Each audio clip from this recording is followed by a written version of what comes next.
Myself Vijay Victor, I welcoming you all in the e-learning classes of St. Michael's Academy. बच्चों, अब तक आपको बहुत खुशखबरी मिल चुका होगा कि आपके 30% सिलेबस को रिड्यूस किया जा चुका है। रिवीजन मैंने प्रॉमिस भी किया था, बहुत से बच्चों ने डिमांड किया था कि सर हमको नहीं समझ में आया, तो I have promise that I will take almost all the portions once मोर।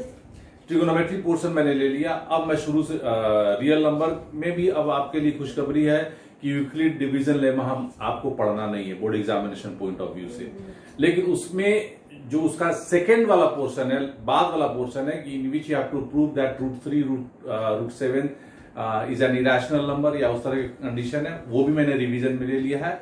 आज मैं आपके लिए पॉलिनोमियल चैप्टर रिवीजन लूंगा।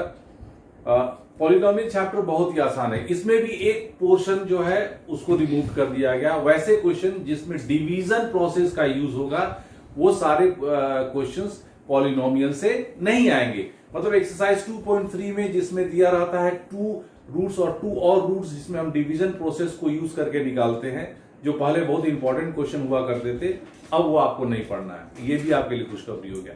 यानी कि केवल 2.1 जो एक्सरसाइज है पॉलिनोमियल्स वो पढ़ना है। तो चलिए बहुत जल्दी से जो पॉलिनोमियल्स की बेसिक बातें हैं वो मैं आपको रिवाइज कर देता हूं। पॉलिनोमियल्स में अब आपको पढ़ना है क्वाड्रेटिक इक्वेशन। क्वाड्रेटिक में उसका जो स्टैंडर्ड फॉर्म होता है क्वाड्रेटिक का, वो होता है ax square plus bx plus c। इसमें a, b और c क्या होंगे? a, b and c these are the constant, ये कांस्टेंट होंगे, और x क्या होगा? हमारा वेरिएबल होगा। क्योंकि ये क्वाड्रेटिक है बच्चों,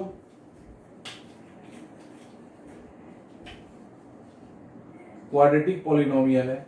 इस क्वाड्रेटिक पॉलिनोमियल के जो रूट्स होंगे, नंबर ऑफ जो रूट्स होंगे वो 2 होंगे, जिसको हम अल्फा और बीटा से रिप्रेजेंट करेंगे। मतलब इसके 2 आंसर होंगे, इसके 2 जीरोस होंगे, अल्फा और बीटा, जो रियल नंबर में होंगे। अब आपको एक बेसिक चीज इसमें जो पढ़ना है कि इस अल्फा और बीटा का जो ये कांस्टेंट कोफिशिएंट है, ये हमारा इसको कोफिशिएंट बोलते हैं, इस कोफिशिएंट से उसका क्या रिलेशन है, इन दोनों में क्या रिश्ता है, जो रूट्स हुआ और कोफिशिएंट हुआ, इस रिश्ते को पढ़ना और रिश्ते को वेरीफाई करना है और इसको एस्टैब्लिश करना सीखना है बच्चों। क्योंकि यही एक पोर्शन, यही एक टॉपिक बच गया पॉलिनोमियल्स में रिमूव करने के बाद, जो सीबीएसई ने गाइडलाइन दी है।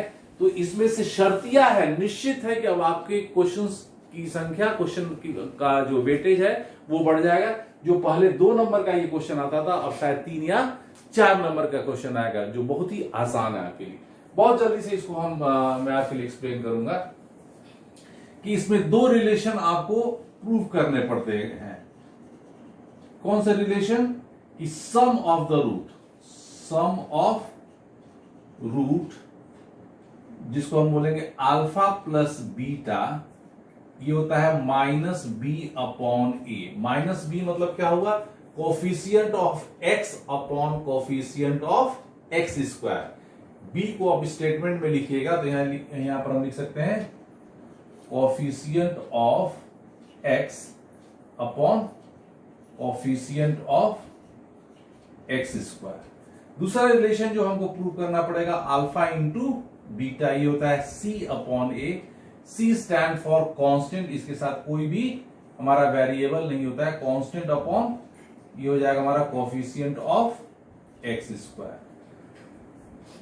चलिए, तो ये सॉरी, यही दोनों चीज आपको पढ़ना है और इसी पर हमारे क्वेश्चंस आएंगे बच्चों। और इसी पर 2 क्वेश्चंस हैं हमने सेलेक्ट किया है आपको एनसीईआरटी एक्सरसाइज 2.2 से, क्वेश्चन नंबर 3 और 5, क्वेश्चन नंबर 1, और एक दूसरा क्वेश्चन है जिसमें आपको रूट्स दिए रहेंगे। You have given the roots and you have to find out this quadratic polynomial. तो उसका फार्मूला क्या होता है हमारा? उसका फार्मूला होता है हमारा x square minus alpha plus beta x plus alpha into beta is equal to 0। यानी कि अगर हमको रूट दिए रहेंगे तो पहले उनको ऐड करना है और मल्टीप्लाई करना है, और करने के बाद इस फार्मूला में हम लिख देंगे तो हमको क्वाड्रेटिक इक्वेशन मिल जाएगा। चलिए, ये जो चीज हमने पढ़ा था रिलेशन, उस रिलेशन को इन दोनों क्वेश्चन से हम वेरीफाई करना सीखेंगे। तो इसको, और मैं एक चीज बता दूं बच्चों, जब सिलेबस ये जो रिड्यूस हो गया है, इस रिड्यूस सिलेबस के बाद ये क्वेश्चन आना आपके लिए मस्ट हो गया, जरूरी हो गया, क्योंकि पॉलिनोमियल में आपको कुछ है ही नहीं, क्योंकि उसका एक पोर्शन जो हम डिवीजन प्रोसेस से बनाते थे उसको सीबीएसई ने रिमूव कर दिया, डिलीट कर दिया, हटा दिया। अब आपके लिए केवल एक्सरसाइज 2.1 ही पढ़ना है पॉलिनोमियल्स में, जो हमारे मेजर टेस्ट 2 का एक पार्ट होगा, जो मैं रिवीजन में ले रहा हूं, जैसा मैंने पोर्शन किया था। हालांकि ये सभी चीज मैंने अप्रैल मई में पढ़ा चुका हूं, लेकिन आप लोग की विशेष मांग पर मैं फिर से पढ़ा रहा हूं इसको। चलिए, तो इसमें पहले हमको रूट्स फाइंड आउट करने हैं, और रूट्स फाइंड आउट करने के बाद हमको क्या करना है, ये रिलेशन हमको एस्टैब्लिश करना है। तो मैं पहला क्वेश्चन लेता हूं, question number 3, 6x square minus 5 minus 7x, इसको स्टैंडर्ड फॉर्म में रखेंगे तो 6x square minus 7x minus 5 is equal to 0। 6 5 या 35, 35 से हमको 7 लाना है, तो 35 हम निकालेंगे, सॉरी 6 5 या 30, 30 से हमको लाना है 7, तो 2 15 जा एंड 3 5 जा। अब इसे 7 कैसे आएगा बच्चों, 5 2 जा 10, 10 3 जा 30, तो इसको स्प्लिट कर देंगे हम 10 और 3 में, ये हो जाएगा 6x square minus 10x plus 3x minus 5 is equal to 0। अब इन दोनों में क्या कॉमन हो जाएगा बच्चों, 2x कॉमन हो गया, 3x माइनस 5, इन दोनों में से कुछ भी कॉमन नहीं है तो 1 कॉमन ले लेंगे, 3x minus 5 is equal to 0, which means now 3x minus 5 फिर से हम कॉमन ले लिए, अब बच गया हमारे पास 2x प्लस 1। अब दो कंडीशन जीरो के लिए हो गया, 3x minus 5 is equal to 0 and 2x plus 1 is equal to 0। तो पहले से आ जाएगा 3x इज इक्वल टू 5, यानी कि x is equal to 5 upon 3, यहां से 2x is equal to minus 1, x is equal to minus 1 upon 2। तो हमने वैल्यू निकाला, alpha is equal to 5 upon 3 and beta is equal to minus 1 upon 2। ये हमने पहला भाग सॉल्व कर दिया। इसके दूसरे भाग में हमको ये रिलेशन एस्टैब्लिश करना है, वेरीफाई करना है, तब यहां हम लिखेंगे वेरिफिकेशन, वेरिफिकेशन।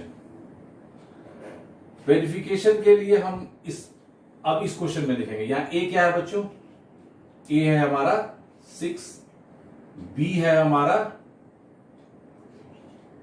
माइनस 7 एंड सी है हमारा माइनस 5। और चेक कर लेते हैं, ए है हमारा 6, A is equal to 6, B is equal to minus 7 and C is equal to minus 5। अब चलिए वेरिफिकेशन करते हैं, alpha plus beta is equal to minus B upon A, यानी कि ये दोनों वैल्यू हमारे इक्वल हो जाने चाहिए। अब इन दोनों को जोड़ेंगे, 5 अपॉन 3 प्लस, अब यहां हो गया हमारा माइनस 1 अपॉन 2, बी का वैल्यू क्या है बच्चों, माइनस 7 अपॉन ए कितना है हमारा 6, यानी कि इस एलएचएस को सॉल्व करने पर हमको 7 अपॉन 6 आना चाहिए। चलिए एलसीएम ले लिए, 3 2 जा 6, 3 2 जा 2 5 जा 10 प्लस माइनस माइनस 2 3 जा 6, 3 1 जा 3, that is equal to minus minus plus 7 upon 6, 10 minus 3 7 upon 6 is equal to 7 upon 6। तो पहला एस्टैब्लिशमेंट हमारा हो गया। अब इसी को हम प्रोडक्ट के रूप में करेंगे। इसको पहले आप उतार लेंगे, या पहले वाले वीडियो में जिसमें मैंने बहुत विस्तार से इसी को बताया है, केवल एक वीडियो में मैंने इसको समझाया था, वहां भी जाकर उस वीडियो को भी देखकर और अच्छी तरह से आप इसके बेसिक कॉन्सेप्ट को समझ सकते हैं। तो चलिए अब हम दूसरा एस्टैब्लिशमेंट करेंगे।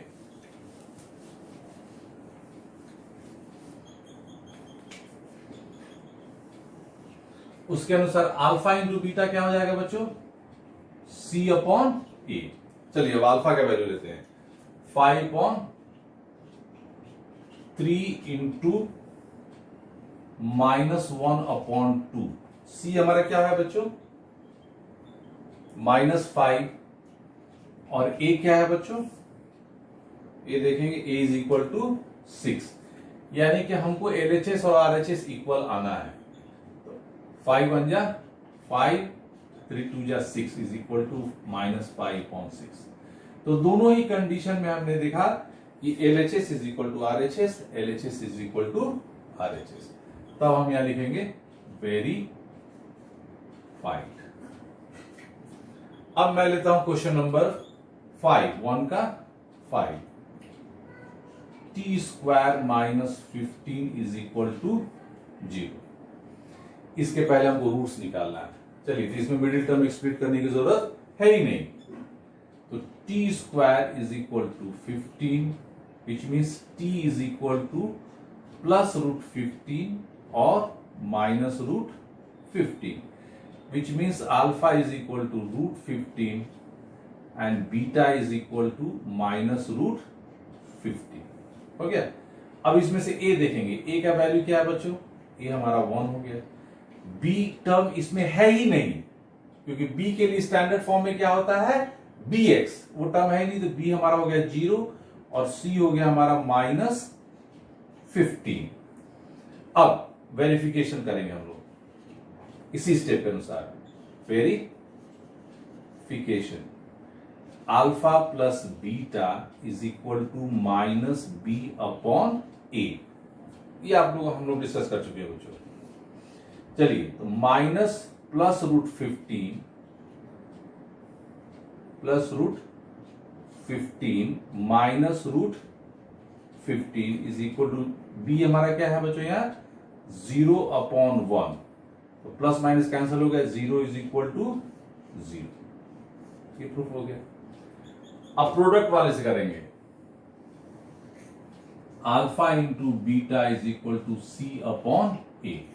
अल्फा है हमारा √15, बीटा है हमारा -√15। या देखिए, अल्फा √15, बीटा -√15। सी हमारा क्या है बच्चों, -15, और ए हमारा क्या है, 1 है। तो एलएचएस और आरएचएस होना चाहिए। √15 इंटू √15 क्या हो गया बच्चों, 15 हो गया, और ये हो गया -15, तो -15 इज इक्वल टू -15। अब आते हैं क्वेश्चन नंबर 2 में।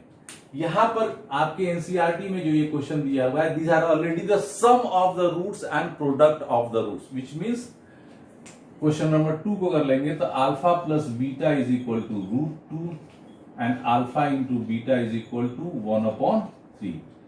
सो quadratic polynomial is equal to, जो मैंने आपकी फार्मूला बताया था, x² - alpha plus beta x plus alpha into beta is equal to 0। अब x² यहां लिख दिए, अल्फा प्लस बीटा का वैल्यू क्या दिया है हमारे पास, √2 दिया है, और अल्फा इंटू बीटा का वैल्यू क्या दिया है, 1/√3 इज इक्वल टू 0। हो गया आंसर। क्वेश्चन नंबर 5 में देखिए, alpha plus beta is equal to -1/4 and alpha into beta is equal to 1/4। आप इस वैल्यू को इसी फार्मूला में आप अप्लाई कीजिए और आंसर मिल जाएगा। तो अब आपके लिए सीबीएसई ने बहुत ध्यान रखा है बच्चों कि आपका 30% सिलेबस को रिड्यूस कर दिया है। तो मैथ से जिन बच्चों को डर लगता था, तो 30% डर तो ऐसे ही कम हो गया। चलो, और उसमें भी उसने, आप जब देखोगे तो कुछ बहुत ही इंपॉर्टेंट और जो टफ पोर्शन थे उसको भी हटा दिया है। तो मान लीजिए 10% और 40% डर तो ऐसे ही खत्म हो गया, बच गया 60%। तो इस बार बच्चे, आप लोगों के लिए बहुत ही गोल्डन चांस है। थोड़ा सा ध्यान दोगे बच्चों तो आप मैथ्स में बहुत अच्छा नंबर लाओगे। हम आशा करते हैं कि बहुत जल्दी हमारे नॉर्मल दिन आ जाएंगे, तो हम लोग स्कूल में मिलेंगे। तो आपके जो भी डाउट्स जो आप पूछते हो कि सर, आप पूछते हैं कि समझ में आया कि नहीं, तो ऐसे में कैसे अब मैं आपसे जानूं, आप कमेंट बॉक्स में लिखिए। अगर ये जो क्वेश्चन आपको पूछना है हमसे पूछिए। आप पॉलिनोमियल के लिए तैयारी कीजिए, क्योंकि बहुत सारे बच्चों ने हमको मेरे व्हाट्सएप में लिखा था कि सर पॉलिनोमियल से हम लोग मेजर टेस्ट 2 देना चाहते हैं। चलिए, तो ये हमारा पोर्शन रहा, और एक टॉपिक और मैं ऐड करूंगा, जैसा जो भी टॉपिक को आप विश कीजिएगा मेजर टेस्ट 2 के लिए। तो प्रैक्टिस कीजिए, एक बार फिर मैं याद दिला दूं कि 2.2 ही पढ़ना है आपको, 2.3 आपके सिलेबस में, बोर्ड एग्जामिनेशन के सिलेबस में नहीं है। ये एक गुड न्यूज है आपके लिए। और फिर याद दिला देता हूं आपको कि बच्चे आप please enrol yourself for the session 2020-21। If you can not go to office, from home you can pay your school fees and enroll yourself so that you will be appear in the major test 2 and in the term 1, which will be going to held somewhere in the middle of the August. Till then, all the best. Stay safe.